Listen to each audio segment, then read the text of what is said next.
안녕하세요. 사연을 부탁해입니다. 오늘의 사연을 소개하겠습니다. 결혼을 앞둔 어느 날 엄마가 제게 간절한 목소리로 말을 꺼냈어요. 민영아, 너 이 결혼 꼭 해야겠니? 결혼 2달 남겨놓고 그게 무슨 소리야? 너무나 갑작스런 말에 저도 모르게 목소리가 높아져 있었습니다. 아니, 그니깐 세상에 남자가 얼마나 많은데 굳이 결혼을 반대하는 집안이랑 결혼을 하려고 그래. 거기다 니들 궁합도 엄청 안 좋다며. 엄마 설마 한수 씨 어머니 만난 거야? 제 입에서 시어머니 이야기가 나오자마자 엄마의 얼굴이 사색이 되어 있었습니다. 하지만 애써 표정 관리를 하며 엄마가 우겨대기 시작했어요. 아니야, 진짜 안 만났어. 내가 그 사람을 왜 만나겠니? 근데 궁합 얘기는 어떻게 한 건데? 그 얘기는 한수진의 가족들이랑 나만 알고 있는 건데 엄마가 그걸 어떻게 알고 있냐고. 우리 모두 쉬쉬하고 있었는데. 제가 사나운 눈빛으로 엄마를 몰아붙이자 자포자기한 모양으로 엄마가 긴 한숨을 내쉬고 있었어요. 말이 나와서 하는 말인데 니들 궁합이 그렇게나 안 좋다며. 근데 어쩜 우리한테는 말 한마디 안 할 수가 있는 거니? 내가 네 예비 시어머니 얘기 듣고 경기할 뻔했잖니. 거봐, 한수 씨 어머니 만난 거잖아. 네가 지금 그런 말을 할 때가 아니잖아. 니들 둘이 결혼하면 네가 비명 행사를 할 수도 있다는데 그런 소리를 들으면서까지 왜 굳이 결혼을 하려고 하느냐 그 말이야. 비명 행사라는 단어를 말할 때 엄마의 얼굴이 더욱 새하얗게 질려 있었는데요. 엄마의 심정이 이해가 되지 않았던 것은 아니었습니다. 어느 날 갑자기 딸이 비명 행사를 할 수도 있다는 소리를 듣고 어떤 엄마가 아무렇지도 않을 수가 있을까요? 엄마가 너무나 겁에 질려있는 모습이었기에 급기야는 제가 엄마를 달래야만 했어요. 엄마, 그니까 내가 한수 씨 어머니 따로 만나지 말라고 했잖아. 근데 한수 씨 말로는 그거 다 거짓말이래. 그냥 우리 결혼 반대하려고 한수 씨 어머니가 일부러 그러는 거래. 전에도 한수 씨가 사귀던 여자랑 헤어지게 하려고 똑같이 그랬다고 하더라고. 그니까 너무 신경 쓰지 마. 아니 대체 엄마가 돼서 왜 아들 결혼을 막으려고 그 난리라니? 그러게 말이야. 그래서 한수 씨 가족들도 다들 답답해 하더라고. 한수 씨 아버지도 그렇고 누님도 그렇고 한수 씨 어머니랑 무진장 다투고 있는 모양이야. 그니까 엄마도 너무 신경 쓰지 마. 그럼 한수 전 여친이랑도 헤어진 게 한수 어머니 때문에 그런 거란 말이야? 그렇다고 하더라고. 그것 때문에 한수 씨네 발칵 뒤집어지고 난리도 아니었대. 근데 한수 씨 어머니 빼놓고는 다른 가족들은 다 좋은 분들이라 그거 믿고 결혼 결심한 거야. 아버님이랑 누님이랑은 세상에 그런 분들이 없다고 할 정도로 좋은 분들이거든. 그래도 예비 시어머니 자리가 그렇게 반대를 하고 있으니 엄마 입장에선 왜 걱정이 안 되겠니? 아무리 거짓말이라도 그렇지. 네가 비명 행사를 한다는 말을 듣는데 내내 심장이 마구마구 뛰고 손까지 덜덜 떨리더라니까. 그 순간마저도 엄마 손이 미세하게 떨리고 있었다고 해야 할까요? 사실 결혼 전 시어머님은 세상의 모든 이유를 다 갖다 붙여서 우리의 결혼을 반대하고 나섰는데요. 남편의 전 여친과의 결혼을 반대하고 나섰던 적이 있었던지라 가족들 모두 시어머님의 행동에 반감을 갖고 있었습니다. 시어머님의 반대에도 불구하고 결혼을 하겠다고 선포하자 어느 날 시어머님이 저를 억지로 데리고 그 점쟁이를 찾아간 적도 있었어요. 물론 점쟁이는 우리가 결혼을 하면 제가 단명할 것이라는 말을 했고요. 아마도 처음으로 진지하게 결혼을 망설였던 것 같습니다. 다음날 남편을 만나서 시어머님과 점집을 다녀왔다는 사실과 함께 도저히 결혼할 수 없을 것 같다고 통보를 하기도 했거든요. 그날 집에 돌아간 남편이 집안을 쑥대밭으로 만들었다는데요. 그 뒤 남편이 집을 나와버렸고 회사에 휴가까지 낸 채 며칠 동안이나 사라졌었기에 두 집안이 발칵 뒤집어지고 말았습니다.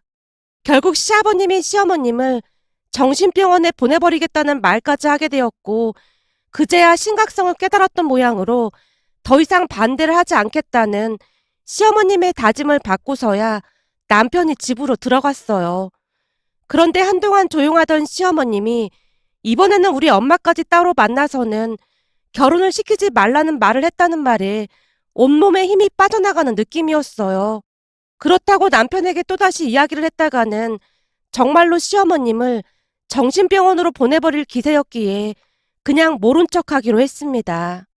하지만 결혼 후 역시나 어마어마한 일들이 우리를 기다리고 있었는데요. 세상에 이런 일이 또 있을까 싶을 정도였어요. 우선 찜찜한 기분 속에서 결혼식은 잘 끝이 났습니다. 다행이라고 해야 할지 모르겠지만 그 뒤 시어머님은 완전히 포기한 모양으로 어떠한 행동도 하지 않았습니다. 어느 날 집에 놀러온 시누이가 말을 하기도 했으니까요. 올케, 요즘 엄마가 뭐라고 하거나 그러지 않아? 혹시나 우리 몰래 올케 괴롭히고 그러는 거 아니냔 말이야. 아니에요. 결혼 전에는 그러셨는데 같은 분이 맞나 싶을 정도로 너무 잘해주셔서 오히려 눈치가 보일 정도예요. 엄마가 잘해준다고? 혹시 올케 우리 듣기 좋으라고 하는 말 아니야? 아니에요. 얼마 전에는 저만 데리고 가서 진맥까지 짓고는 한약 지어주셨는걸요? 제 입에서 한약이라는 말이 나오자마자 시누이가 들고 있던 치킨을 떨어뜨렸어요. 형님, 왜 그러세요? 아니, 혹시 한약에, 그러니까 그 뭐냐, 안 좋은 것이, 그니까, 시누이도 겁이 났던 모양으로 차마 직설적으로 말을 꺼내지 못한 채 우리 눈치만 보고 있었습니다. 그 모습에 남편이 피식 웃으며 대답을 했어요. 누나, 그렇지 않아도 나도 그 생각 안 해본 거 아니야. 근데 한약을 지어준 병원이 유명한 대학 한방병원이었어. 유명 대학 한방병원? 어, 거기 가서 무슨 약재를 썼는지 다 확인해봤어. 근데 그냥 원기 회복하는 그런 보약이라고 하더라고. 그 한의사 말이 시어머니가 며느리 생각을 아주 끔찍하게 한다고 하면서 혹시나 안 좋은 것이 있는지 몇 번이나 확인해봤다고 하더라고. 이런 시어머니는 처음이라 정확하게 기억을 하고 있었대. 엄마가 진짜로 그랬단 말이야? 그렇다니까. 한의사한테 무조건 원기 회복하는 그런 걸로 지어달라고 했다나 봐. 아니, 올케가 어디 아팠던 것도 아닌데 무슨 원기 회복이야? 시누이가 놀라서 우리 둘을 번갈아 가며 바라보고 있었는데요. 남편이 피식 웃으며 다시 말을 꺼냈어요. 나도 그게 좀 신기하긴 한데 아무래도 이제는 진짜 가족이라고 생각하고 챙기고 싶은 모양인가 봐. 그럼 혹시 그때 그 점쟁이가 했다던 그 말 때문에 그런 건가? 그게 사실이었다는 건가? 순간 시누이 입에서 그 말이 툭 하고 튀어나왔는데요. 남편이 양미간을 잔뜩 찌푸린 채 시누이를 나무랐습니다. 누나, 내가 그 얘기는 두 번 다시 입에 올리지도 말라고 했지. 아, 미안. 그치만 엄마 행동이 뭔가 이상해서 그렇지. 이건 그냥 노파심에서 하는 말인데 혹시 엄마 치매 그런 거 아니겠지? 치매요? 형님, 어머님 아직 한창이신데 치매라니요. 놀란 제가 시누이에게 대묻고 있었는데요. 내가 들어보니 요즘은 나이가 젊은 사람들도 치매에 걸린다고 하더라고. 아니, 그렇잖아. 결혼 전에는 두 사람 결혼 못하게 하려고 그 난리를 피우더니만 결혼 후에는 갑자기 보약까지 해주고 그러는 게 아무래도 이상해 보이긴 하잖아. 도대체 엄마가 뭔 생각을 하는지 진짜 모르겠네. 시누이가 고개를 갸우뚱거리며 맥주를 들이키고 있었습니다. 그 모습에 제가 애써 긍정적으로 생각하며 대답을 했고요. 아무래도 이제는 결혼을 했으니까 어머님께서 신경 써주시는 게 아닐까요? 그날 같이 한의원 갔을 때 어머님께서 나쁜 마음을 갖고 계신 게 아닌 거는 확실해 보였거든요. 진심으로 걱정하는 모습이었어요. 그래? 그럼 다행이고, 암튼 이제는 제발 별일 좀 없었으면 좋겠다. 그동안 우리 엄마 때문에 올케가 너무 고생한 것 같아서 많이 미안했어. 아니에요. 그래도 요즘 어머니께서 친해지려고 노력하는 모습에 저도 마음이 많이 풀렸어요. 라며 제가 배시시 웃고 있었어요. 남편과 시누이는 긍정적인 제 성격을 유난히도 좋아하는 모습이었습니다. 언젠가 남편이 전 여친에 대해 어렵게 말을 꺼낸 적이 있었는데요. 내가 당신한테 전 여친 이야기를 하는 건 좀 그렇긴 한데 그때 그 사람은 대처하는 것 자체가 당신이랑 많이 달랐어. 만약 당신도 그랬다면 나도 당신 놓아줬을 거야. 뭐가 달랐다는 거야? 전 여친이 엄마 때문에 많이 힘들어했어. 그래서 그 스트레스를 술로 풀다시피 했거든. 그러다 정신과 치료까지 받았고 말이야. 그렇게 힘들어한 사람을 놓아줘야 한다는 생각만 들었어. 나중에는 그 사람이 자기 좀 놓아달라고 울고불고 난리도 아니었고 말이야. 근데 당신은 항상 긍정적으로 생각하려고 했고 그런 게 나한테 많은 힘이 됐어. 아마 당신이랑 헤어졌다면 난 다시는 결혼 같은 거 생각도 안 했을 거야. 그래서 당신한테 너무 고맙고 그래. 난 그냥 최대한 이성적으로 생각하려고 노력했을 뿐이야. 어머님이 왜 그러셨을까 이해하려고 노력도 많이 했고 말이야. 근데 그때도 어머님이 궁합이 안 좋다고 헤어지라고 했던 거야? 아니야. 그때는 그냥 막무가내로 헤어지라고 했는데 전 여친이 엄마한테 울고불고 빌고 또 빌고 난리도 아니었어. 빌긴 왜 빌어? 그냥 뭐 결혼하게 해달라고 빌었던 게 아니었을까? 근데도 어머님이 헤어지라고 하셨다고? 난 우리 엄마가 그렇게 냉정한 사람인 줄 진짜 처음 알았잖아. 완전 찬바람이 쌩쌩 불어서는 집안이 떠내려가라 소리를 질러댔는데 진짜 완전 멘붕이 오더라고. 근데 나한테는 소리를 지르거나 그렇진 않았는데 나도 그게 좀 신기하긴 했어. 당신한테는 오히려 모든 게 끌려다니는 그런 분위기였다고 해야 하나?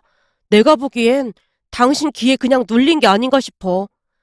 남편이 어이없다는 표정으로 피식 웃고 있었습니다. 그 뒤 우리는 별 문제 없이 잘 살고 있었어요. 한마디로 평화로운 시간이 한동안 계속되었다고 해야 할까요? 하지만 그 평화를 깨는 기가 막힌 일이 일어났답니다. 그러니까 그날은 퇴근하고 집에 들어가기 위해 문을 열고 있었는데요. 그때 마침 옆집 할머니도 외출을 했다가 집에 돌아오는 모양으로 저를 보자마자 조용히 물었어요. 세댁, 혹시 요즘 집에 무슨 일이 있는 거야? 네? 무슨 일이라니요? 아무 일도 없는데요? 제가 놀란 토끼눈이 된 채 옆집 할머니를 바라보고 있었는데요. 그 순간 할머니가 두 번째 손가락을 치켜들더니 살며시 문 위를 가리키고 있었어요. 그 모습에 저도 모르게 할머니의 두 번째 손가락을 따라 시선을 옮겼고 곧 기가 막힌 광경에 너무나 놀라 입을 틀어막다가는 외쳤습니다. 아니 저게 뭐예요? 그럼 새댁도 몰랐다는 말이구만. 저게 어제 저녁부터인가? 저게 딱 붙어있지 뭐야. 그래서 우리 영감이랑 나는 액을 막아주는 그런 부적인가 해서 물어본 거야. 우리는 성당을 다니다 보니 부적 저런 거 보면 조금 소름이 끼치고 그래서 말이야. 저희도 부적 그런 거 안 믿거든요. 근데 누가 붙여놨을까요? 저는 부적을 이렇게 가까이서 보는 것도 처음이에요. 그렇구만. 내내 없다가 난데없이 저렇게 붙어 있으니 우리도 좀 이상하긴 했어. 근데 누가 몰래 붙여놓고 간 거라면 확인을 좀 해보는 게 어떨까 싶어. 부적이라고 해서 다 좋은 부적만 있는 건 아닐 거거든. 장 그러고 보니 어제 새댁 시어머니가 집에 다녀간 것 같던데 시어머니한테 한번 물어보던지. 누가 반찬을 바리바리 들고 왔길래 내가 누구냐고 물었더니 새댁 시어머니라고 하는 것 같더구만. 혹시나 시어머니가 붙여놓은 건지도 모르니 한번 물어봐. 내가 보기엔 새댁 시어머니가 그렇게 악한 사람은 아닌 것 같던데 혹시 뭐가 걱정돼서 붙여놓은 것인지도 모르니까 말이야. 네, 감사합니다. 제가 허리 숙여 인사를 하고 문에 붙여져 있던 부적 사진을 찍어서는 시어머님께 문자로 물어봤습니다. 하지만 시어머님은 펄쩍펄쩍 뛰면서 전혀 모르는 일이라는 말만을 할 뿐이었어요. 오히려 다음날 시어머님이 제게 전화까지 해서는 부적을 당장 떼라는 말까지 했습니다. 너 퇴근하고 나면 그 부적 당장 떼라. 내가 보살님한테 가서 사진 보여주면서 물어봤는데 그 부적이 아주 안 좋은 부적이라고 하더구나. 어머님, 제가 어머님을 의심해서 그러는 건 아닌데요. 진짜로 어머님이 붙인 게 아니라는 말씀이신 거죠? 내가 미쳤니? 아들 며느리 사는 집에 그따위 부적이나 붙이고 있고. 그렇죠. 그럴 리가 없겠죠. 당연하지. 내가 치매에 걸린 게 아니고서야 그런 짓을 할 리가 없지. 아니다. 내가 직접 가서 부적을 떼던지 해야겠구나. 우선 전화 끊어봐라. 시어머님이 다급한 목소리로 전화를 끊는 모습이었습니다. 그리고 잠시 후 시어머님이 문에 붙어있던 부적을 떼서는 불에 태우는 모습까지 사진을 찍어서 문자로 보내왔기에 시어머님은 아닌 것 같다며 남편과 문자를 주고받기까지 했습니다. 그런데 문제는 다음날 퇴근을 하다가 또다시 기겁을 할 수밖에 없었는데요. 세상에나 그 똑같은 자리에 또다시 부적이 붙어있는 게 아니겠어요. 너무나 놀란 나머지 손까지 벌벌 떨며 서 있었고 인기척에 밖으로 나온 할머니가 제게 다시 물었습니다. 어제 보니 새댁 시어머니가 부적을 떼고 고무장갑까지 끼고는 문까지 닦고 있는 걸 내가 분명히 봤거든. 근데 마트에 다녀오다 보니 그게 또 붙어있지 뭐야. 참 귀신이 고칼 노릇이네. 저기 죄송한데 우리 시어머니께서 부적 떼는 모습 분명히 보신 거죠? 보다마다 누가 이따위 짓을 했는지 걸리면 가만 안 둘 거라고 막 화까지 내면서 부적을 떼고 있어서 내가 나와서 보기까지 했다니까. 근데 그렇게까지 한 양반이 또다시 부적을 붙였을 리가 없잖아. 옆집 할머니께서 알 수 없는 말만을 하고는 집 안으로 들어갔습니다. 그 뒤부터 저는 신경쇠약에 걸릴 지경이었는데요. 그도 그럴 수밖에 없었던 것이 부적을 떼기 무섭게 누군가 부적을 다시 붙이곤 했거든요. 우리 집이 1층에 있었기에 관리실에 가서 CCTV를 확인하기도 했지만 옷을 워낙 두껍게 입고 있기도 했고 마스크에 모자까지 깊게 눌러 쓰고 있어서 누군지 알 수가 없었어요. 그런데 CCTV를 확인하던 남편의 눈빛이 잠시 흔들리고 있었는데요. 잠시 후 집에 돌아온 남편이 물을 벌컥벌컥 마시다가는 조용히 입을 열었어요. 저기, 그 사람이 입고 있던 옷이 엄마가 입던 점퍼랑 비슷해 보여. 뭐? 어머님 거랑? 그럼 설마 어머니께서 그러셨다는 거야? 아직 확실하진 않지만 내가 내일 본가에 가서 그 점퍼가 집에 있는지 확인해 볼게. 근데 아무래도 엄마가 그런 것 같아. 당신한테는 정말 너무 미안해. 아니야. 아직 확실한 거 아니니까 우선 확실하게 확인부터 해보자. 라며 제가 오히려 남편을 위로하고 있었는데요. 남편의 눈에서 금방이라도 눈물이 떨어질 것만 같았거든요. 다음날 남편을 따라 본가로 갔고 우리를 보자마자 시어머님이 걱정스레 물었어요. 혹시 그 부적 오늘도 붙어 있었니? 오늘도 붙어 있었는지 아닌지는 엄마가 더 잘 알 거 아니야. 아니 그게 무슨 말이야. 내가 잘 알다니. 시어머님이 영문을 모르겠다는 표정으로 묻고 있었지만 대꾸도 하지 않고 남편이 안방으로 들어가서 장롱을 확인하기 시작했어요. 그 모습에 시어머님이 기겁을 한 채 물었습니다. 아니 갑자기 찾아와서 장롱을 왜 뒤지고 난리야. 여기 있네. 봐봐. 그동안 엄마가 부적 붙인 거지? 뭐? 부적을 내가 붙이다니. 그게 무슨 말이야? 왜 모르는 척이야? 엄마가 이 점퍼 입고 와서 부적 붙였잖아. 우리가 CCTV 확인해봤더니 이 색깔 점퍼 입고 붙이는 게 딱 보였구만. 뭐? 그럼 네 말은 내가 니들 집 현관문에다가 저주 부적이라도 붙였다 그 말인 거야? 이제야 실토하는구만. 엄마 대체 멀쩡히 잘 살고 있는 우리한테 왜 그러는 거야? 글쎄 나 아니라니까. 진짜 아니야. 어떤 엄마가 자식이 살고 있는 문에다가 그따위 부적을 붙여놓겠어. 니들 진짜 너무하는 거 아니니?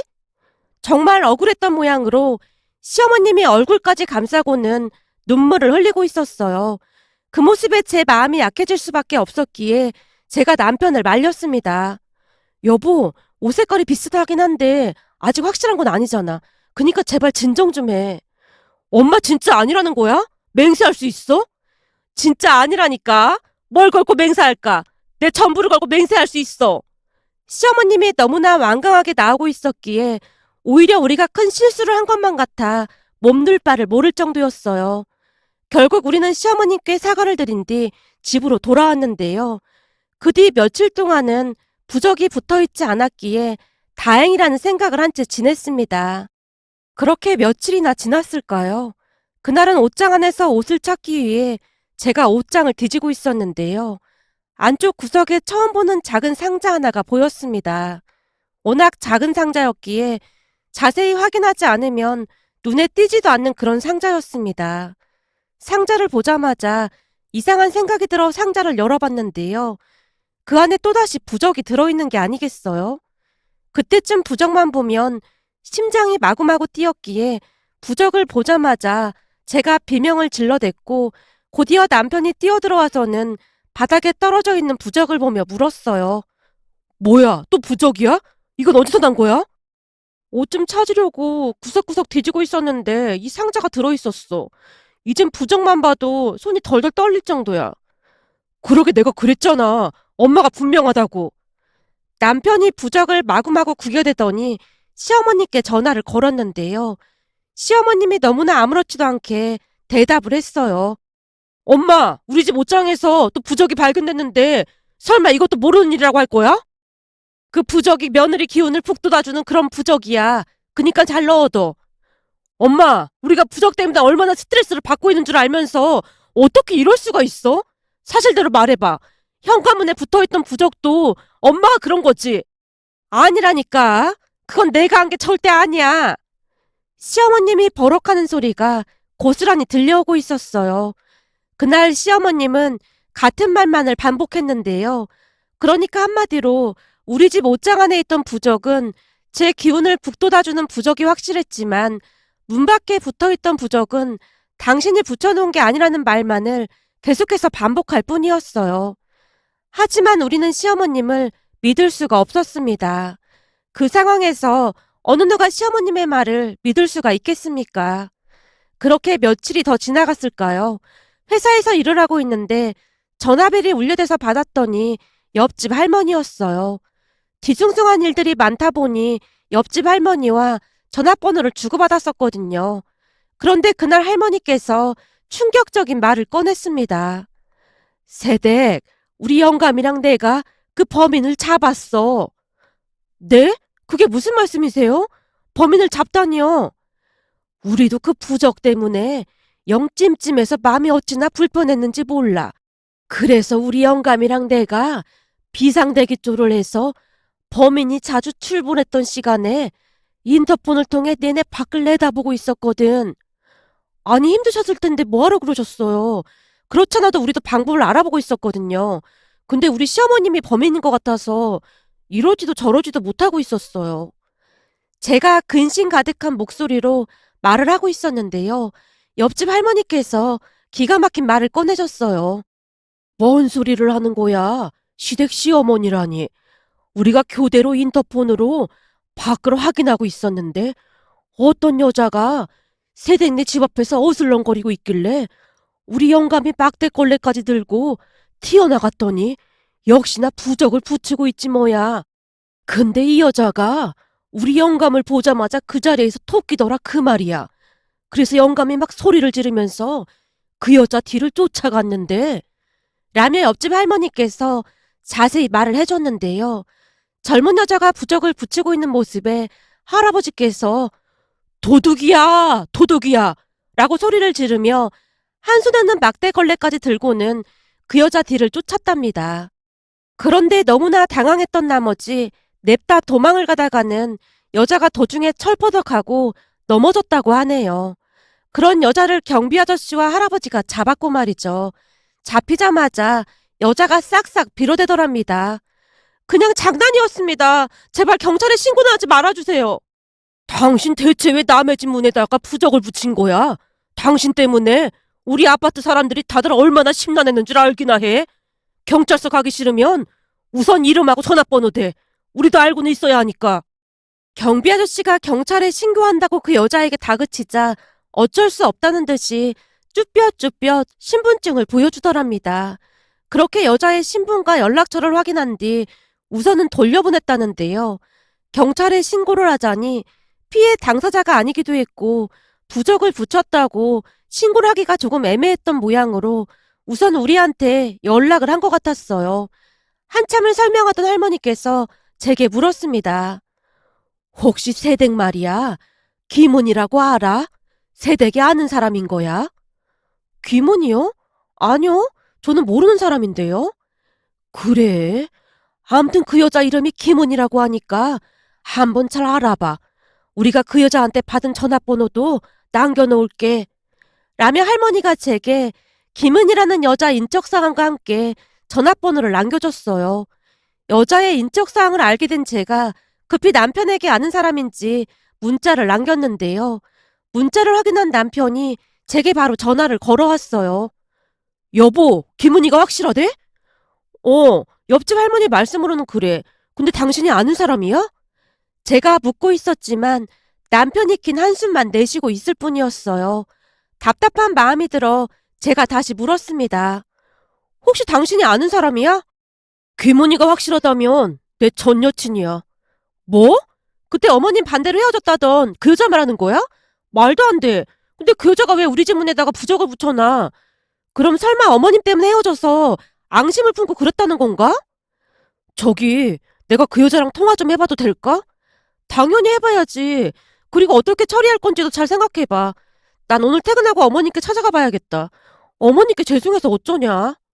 제가 남편에게 말을 하고 있었지만 남편은 제 말을 제대로 듣고 있는 것 같지 않아 보였습니다. 하지만 저는 시어머님께 어떻게 사과를 드려야 하나 그 생각뿐이었기에 남편과 전화를 끊고 시어머님께 전화를 드렸는데요. 어머님, 그동안 저희가 오해를 했던 것 같습니다. 정말 죄송합니다. 오늘 그 범인이 잡혔어요. 뭐? 범인이 잡혔어? 대체 그 범인이 누구냐? 누가 그따위 짓을 한 거야? 저기 그게 김원이라는 사람이라고. 어머님도 아는 사람이죠? 뭐? 김원이? 라는 외침과 함께 시어머님이 휴대폰을 놓친 것인지 둔탁한 소리가 들려왔습니다. 어머님, 괜찮으세요? 예, 너 오늘 몇 시에 끝나니? 이따가 나 좀 만나자. 그렇게 퇴근 후 시어머님과 만나기로 약속을 하고는 잠시 후 한 커피숍으로 들어갔는데요. 시어머님이 안절부절 못한 모습으로 앉아 계셨어요. 어머님, 그이가 잘 해결한다고 했으니까 너무 걱정하지 마세요. 내가 지금 걱정을 안 하게 생겼니? 그래서 김은희 걔를 만나러 갈 생각이라니? 잘은 모르겠지만 통화는 해본다고 했어요. 그따위 인간을 뭐하러 만난다고 그래? 절대 못 만나게 해야 한다. 어머님, 말이 나와서 말인데 그때 그 여자 왜 반대하신 거예요? 그동안 참고 참았던 질문을 했고 시어머님이 제 눈을 뚫어져라 바라보더니 전혀 예상치 못한 말을 하기 시작했습니다. 니들이 잘 모르는 게 있어. 사실은 내가 반대하고 싶어서 반대한 게 아니다. 네? 그이랑 형님 말로는 어머님께서 결사 반대하셨다고 하던데요? 그게 반대를 한 게 맞긴 한데 그 이유가 있어. 사실은 그 김은희한테 우리 아들 말고 다른 남자가 있었다. 네? 남자요? 어느 날 우연히 마주쳤는데 둘이서 팔짱까지 끼고 민망하게 어디서 나오더구나. 그래서 내가 추궁을 해봤더니 둘이 이미 오래전부터 사귀던 사이였단다. 아니 그럼 둘이 결혼을 하면 되는 거지. 왜 우리 남편까지? 그 이유가 아주 기가 막혀. 내가 노발대발하니까 나중에 나한테 사실대로 실토를 했는데 우리 아들이 경제력도 있고 가진 게 많아서 그랬다는구나. 그런데 왜 저희한테 사실대로 말씀을 안 하신 거예요? 너도 나중에 엄마가 돼봐. 그렇게 죽고 못 살던 여자한테 다른 남자가 있다고 하면 우리 아들이 얼마나 상처를 받겠니? 너도 알다시피 우리 아들이 많이 예민하잖니? 그래서 그 사실만은 숨기고 싶었던 거야. 그래서 궁합 얘기까지 하면서 반대를 하신 거예요? 사실 둘이 결혼 전에 궁합을 봤었는데 보살님이 하는 말이 여자가 끼가 엄청 많다고 했었다. 그 말이 맞을 줄 누가 알았겠니? 그치만 궁합만으로 반대할 생각은 없었다. 그 모든 잘못은 걔가 한 거야. 생각해봐라. 다른 남자가 있는 거 뻔히 알면서 우리 아들이랑 결혼을 어떻게 시키겠니? 너무나 충격적인 진실 앞에서 제 말문이 막히고 말았는데요. 그 순간 한 가지가 더 궁금해지기 시작했습니다. 어머님, 그럼 혹시 저를 반대한 이유도 알 수 있을까요? 그거야 내가 몇 번이나 말했잖니. 니들 결혼하면 너한테 안 좋다고 했다니까. 사실 그 전까지는 궁합 그런 거 그냥 재미로 보고 말았는데 그 보살님이 하는 말이 딱 들어맞은 뒤로 나도 모르게 빠져들게 됐다. 이게 다 김은희 그것 때문이야. 내가 그때 받은 충격을 생각하면 지금도 치가 떨린다. 시어머님이 앞에 있던 음료수를 벌컥벌컥 들이키고 있었습니다. 그럼 그 보살이 진짜로 제가 비명 행사한다 그래서 그런 거예요? 그렇다니까. 너도 생각해봐라. 그때 김은희 일도 딱 맞췄던 그 보살님이 니들 둘이 결혼하면 우리 아들이 네 길을 다 가져간다고 하는데 그 소리 듣는 내 마음이 어떻겠니? 그럼 저희 집 옷장 안에 있던 부적도 그래서 넣어두셨던 거예요? 그래. 그 부적이 있으면 조금이나마 너한테 기운을 북돋아준다고 하길래 내가 엄청 비싼 돈 주고 그 부적 쓴 거야. 근데 그걸 냅다 버려서 어찌나 속이 상하던지. 시어머님이 안타까운 표정으로 다시 음료수를 들이키고 있었는데요.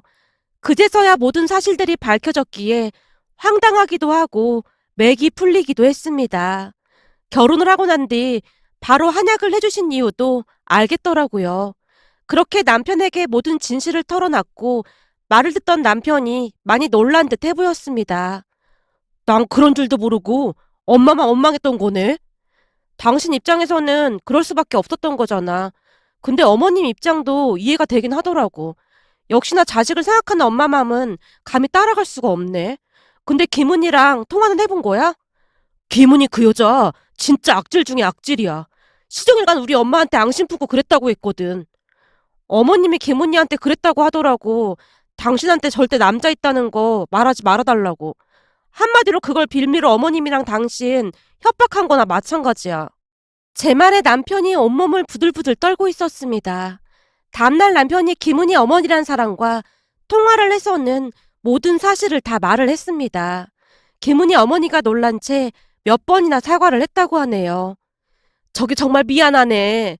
우리 은희가 자네랑 헤어지고 난 뒤 정신이 좀 오락가락하네. 사실 그 만나던 남자가 자네랑 헤어진 거 알고 돈 나올 구석이 없는 것 같아 보였던지 돈까지 싹 다 가지고 날랐거든. 그 바람에 우울증까지 걸려서 한동안 치료받고 난리도 아니었네. 근데 자네가 결혼한다는 소식을 듣고 오더니 상태가 더 안 좋아졌어. 그래서 병원에 가서 잘 치료받도록 하고 있었는데 그러고 있는 줄은 진짜 몰랐네. 앞으로는 우리가 절대 못 가게 할 테니까 제발 한 번만 용서해주면 안 되겠나? 지금 우리 은희가 정신이 온전치가 않거든. 이라며 그동안 있었던 이야기를 자세하게 해주더랍니다. 그 뒤 김은희가 사실대로 실토를 했다는데요. 우리 시댁 위치를 알고 있었던지라 시댁 근처에 숨어 있다가는 우리 시어머님을 미행해서 우리 집 위치까지 알아냈다고 하네요. 그런데 김은희가 얼마나 치밀했느냐 하면 말이죠. 우리 시어머님과 비슷한 옷까지 사서 입고는 그런 짓을 했다고 합니다. 그 말에 우리 모두 소름이 끼칠 정도였답니다. 결국 김은희 가족들이 김은희를 정신병원에 입원시켰다고 들었습니다. 그리고 너무나 무서웠던 나머지 우리는 다시 이사까지 했고요. 이사를 하면서 옆집 할머니 할아버지께 선물을 드리고 왔는데요. 그새 정이 많이 들었던 것인지 두 분 다 너무나 서운해하셨습니다. 그렇게 시어머님과의 모든 오해를 풀 수가 있었답니다. 시어머님도 엄연한 피해자였던 것이 김은희로 인해 너무나 큰 충격을 받았던지라 감히 그 충격을 가늠할 수가 없을 정도였다고 했으니까요. 그 뒤 우리는 다른 유명한 사주 전문가를 찾아가서 다시 궁합을 봤는데요. 우리 부부가 아주 천생연분으로 잘 살 거라는 분도 있었고 궁합을 봐주는 사람마다 조금씩 말이 달랐습니다. 그제서야 안심이 된다는 듯이 시어머님이 조용히 말을 꺼냈어요. 내가 그 김은희 때문에 정신이 반쯤 나가서 무당 말을 너무 많이 믿었던 것 같구나. 어쩜 가는 곳마다 궁합이 다 다를 수가 있어. 그래도 가는 곳마다 제가 비명 행사한다는 말은 없었잖아요. 내가 그 얘기 듣고 얼마나 심장이 뛰었는지 니들은 모를 거야. 그래서 정 같은 거 너무 맹신하지 말라고 하잖아요. 진작에 몇 군데 더 다녀볼 것을 그동안 마음고생한 거 생각하면 아직도 잠이 안 와. 그제서야 시어머님이 수줍게 미소 짓고 있었습니다.